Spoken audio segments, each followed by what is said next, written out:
Hey everybody, welcome again. We're at the AMRA Fall Conference here in beautiful Addison, Illinois, just outside of Chicago.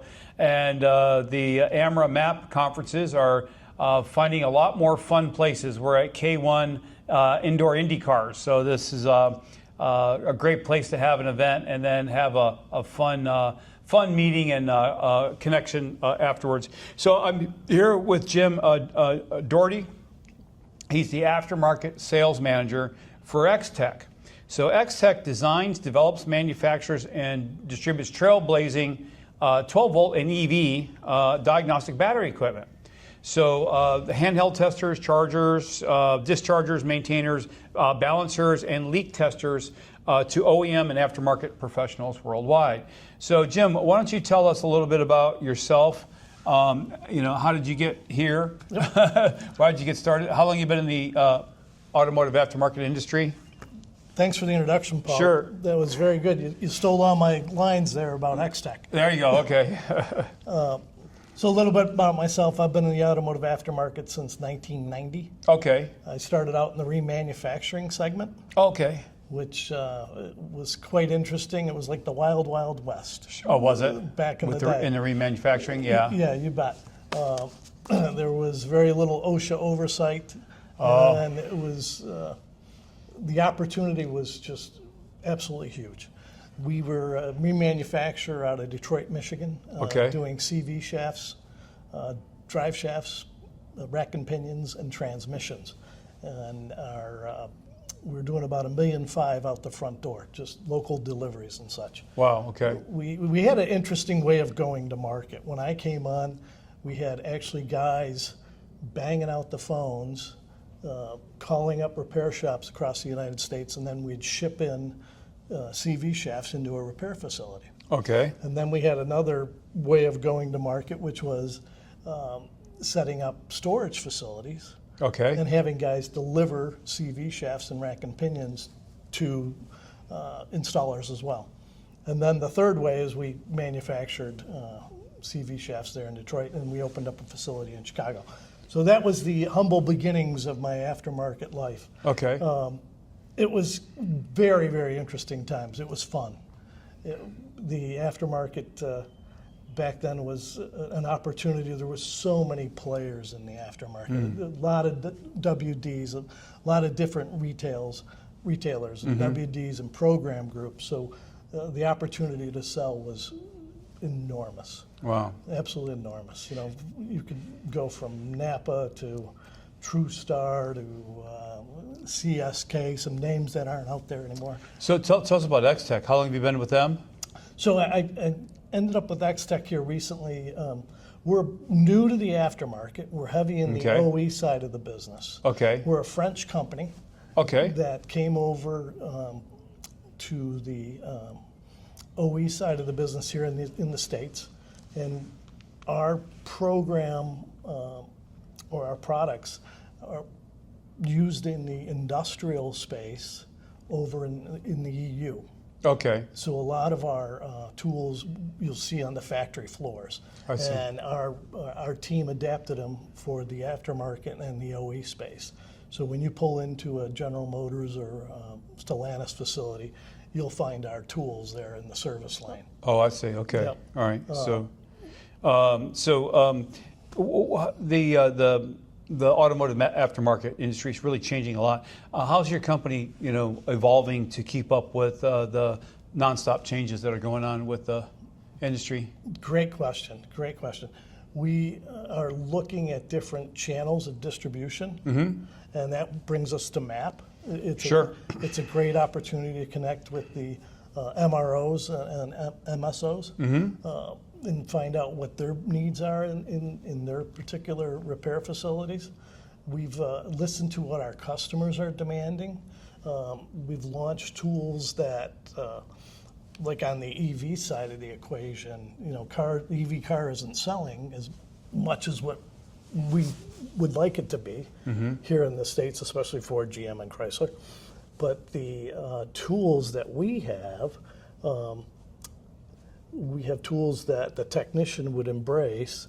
We have a bond tester that's good for checking the grounding of the battery and the connection to the vehicle. So that's a tool that is good for safety. We have a leak testing tool, which is their EVLT. Again, that checks for any leaks within the EV battery as well. Okay. We came out with just released a mobile EV charger. Mobile, okay. So if the car is dropped off at the repair facility, our EV charger can be used to wheeled out there to charge the car up, and it'll bring the car into the shop. It'll give it like 15, 20 minutes worth of juice. Right, to get it into, at least get it into the shop, right? Yep. Okay. So we listen to the customers and adapt to what's being required out in the marketplace. Okay. And that keeps us kind of on the forefront of where our tool's situated. Speaking of the marketplace, I like asking this question, just personal, where do you think it's going? I mean, I think personally EVs are an ecological disaster. Yep. I think hydrogen is the ultimate answer. Because it's internal combustion. We already have the whole system is internal combustion engines, and we already have the infrastructure, but we'd have to change from fuel to hydrogen, which is dangerous to transport right now, and very explosive. So I've been getting a lot of answers right now. Where we're at is with the hybrid. Most people think that the hybrid, because we can get another 20, 30, 40, 50 miles out of a gallon of gas. Without changing our infrastructure or whatever. But, what's your personal opinion on the whole thing? So my personal take on it, I think hybrid's wonderful. The problem with hybrid is you've got two propulsion systems. And a lot more stuff that can go wrong. Yeah. And as we know, the technicians today are not up to speed on a lot of the repairs. Right. Even when you go to the dealer. Or the equipment. Right. Even when you go to the dealer, my wife's got a 24 Telluride, and when I go to the dealer, I'm listening to these people talk, and I'm thinking, I wonder what the training is. Mm-hmm. My son's got a 24 Denali, which is a hybrid. Right. It's got a 7-gallon gas tank that gets almost 300 miles to the tank. Wow. And a Denali. And a Denali. It's an Alfa Romeo Denali. Oh, Alfa Romeo. Okay. I thought Denali. It's a This is just so shy of a dump truck. Okay. Right. This is an Alfa Romeo. It's a little smaller. Sorry, I should have thrown 7-gallon gas can. Container. Wow, that's phenomenal. In the EV battery, that'll give it about 31 miles to the charge. Right. Okay. So, I think hybrid is a great stepping stone moving from an ICE engine to a EV platform. The consumer's not ready for it. For my wife who drives 15 miles back and forth to her office, EV's perfect. Sure. For the average person who goes, maybe up north or down south. Or travels a lot, EV doesn't make any sense. And I've heard that too. A lot of EVs make real good sense for city goers. Yes. They make really, really good sense. They got the charging infrastructure there. They're only going, average is like 10 to 15 to 20 miles to go to work and back. Absolutely perfect for an EV environment. You start getting out in the country. Yep. It's like, sorry, internal combustion, so. Well, and and it's interesting that you talk about this. The industry itself, like the tow industry. Mm-hmm. I attended the tow show and listened to some of the operators, and they were talking about, so the EVs broke down on the side of the road. Mm-hmm. It's dead. How do I deal with that car? Or I don't know what the battery condition is. Correct. In my neck of the woods, there's a lot of tow companies that won't even go near an EV vehicle on the side of the road. No kidding. Yep. Yep. They'll broom it off to somebody else. They don't want anything to do with it, right? Yeah. So this is where your company's portable chargers can come in handy in the tow industry. You betcha. Where if they want to, they can charge. So Paul, we have two solutions. One for that operator, he can charge up the vehicle. Mm-hmm. The EV vehicle runs off a 12-volt battery, just like our normal ICE engines do. Right. So to start the car and get into the car, you need a 12-volt battery. and it's got to be charged up. So this the jerry can, we call it, the mobile charger has a port in it that you can hook up a 12-volt charging cable to. Oh, I see. Okay. So we can take care of the 12-volt battery and the EV battery and help the tower out. The other interesting question that comes up is in the collision space. Okay. So in the collision space, their big worry is, I don't want to have this EV in my shop. I don't know what that battery's all about. Things catch fire. Things catch fire. Right. Yeah. Yep. Yeah. So the thermal runaway is a real issue. Mm-hmm. So we provide a tool that actually drains down that EV battery. You have a tool that does the opposite. Yeah. Where can people go to take a look at the products that you've got? What's the website address? It's www.E-XTEQ.com. Okay, awesome. Okay, so people, now is your company dealing directly with the shop owner and technician, or do you go through distributors? We do a little bit of both. Okay, a little bit of both. All right. A little bit of both. Our current structure affords us to go into both channels. Okay. The market is saturated with low cost country competitors out there. Right. On the 12-volt handle tools.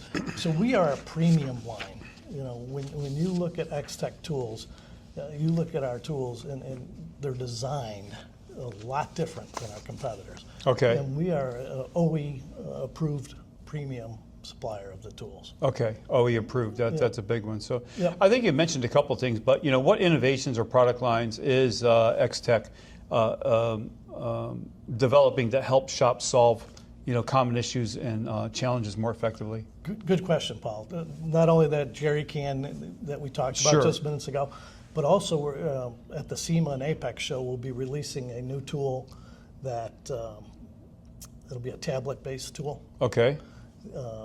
that will be able to give you battery information and a lot of more system diagnostic information. Oh, I see. So, Okay. We're adapting to what the future needs of the technicians are. Okay, that's great. Yep. So will you guys be at both APEX and SEMA? Yes, please. So visit us. you'll have a both in both. Yep. You'll have a booth at both. Yes, you bet. Okay. Will you be in Joe's Garage at APEX? Or? So this year, we looked at Joe's Garage, and currently in our wheelhouse, it's not this year.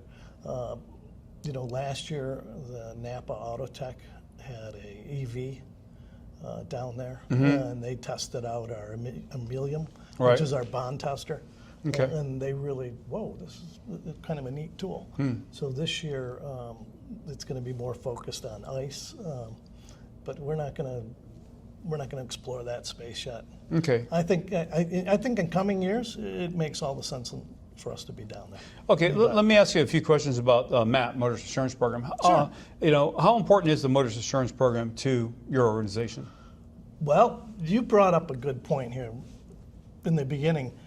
Great networking opportunities. Yep. Phenomenal, right? And the spaces that Jeff and Joellen pick out and the board are really conductive towards networking. Right. I've been to meetings like I was at one in July, and the networking, I couldn't network. You had a bunch of people in a room this small, and it was hot, and it was tough to get around. Right. But when you do it at K1 Speed or at a Top Golf or Right. At somewhere else where you can engage other people and move around, it's very nice. Yeah, when we first started coming, there was always a dinner at the end, so everybody sat at a table, and whoever you sat with, that's who you ate dinner with, and it was over. And then they decided to change. They started doing Top Golf. They started doing the speed thing, and so now everybody's having fun and talking to each other, and not everybody's at one table, and everybody's going back and forth. So true, Paul. It's really good. But on the standpoint of what it does for us as a company, and what I take away from it is there's a lot of good opportunity to help educate the installers. Okay, right. On our 12-volt and EV tools. Like today we were talking about oil. A couple of weeks ago, last meeting, we were talking about fluids as well and steering. Right. But at the end of the day, we need to get the installers and the technicians up to speed on a lot of the stuff that's going on. Right, yeah. And that's how MAP sets the standards. How does MAP help build trust with your customers? I think, having the MAP logo, not only on an installer's door, but on a warehouse distributor or any type of retailer where parts are supplied is important. Okay. And why should other organizations join AMRA? I think we've already answered that a little bit. But Yeah, we did, Yeah. Paul. Not only the networking opportunity, but you get to be with your peers. Right. You get to meet some of the people in the industry that really, and it's funny because they were talking about the age of the group today. Right. I don't know if you were in the room, but it's like, yeah, there's some older folks in here, but you know what? The wisdom and knowledge is phenomenal, right? Yeah. Yeah. I mean, Yep, sure is. Yeah. So having, when those people leave. Yep, you take the combined knowledge of the people that are in that room. That's why when a lot of companies find out about AMRA or they've heard about it, and then they come to one of the events, they end up joining. So, Jim, I really want to thank you for taking time out of the conference, because we're keeping you from that. But I do want to thank you very much for your time. Thank you very much, Paul. All right. Appreciate it. All right. Enjoyed it.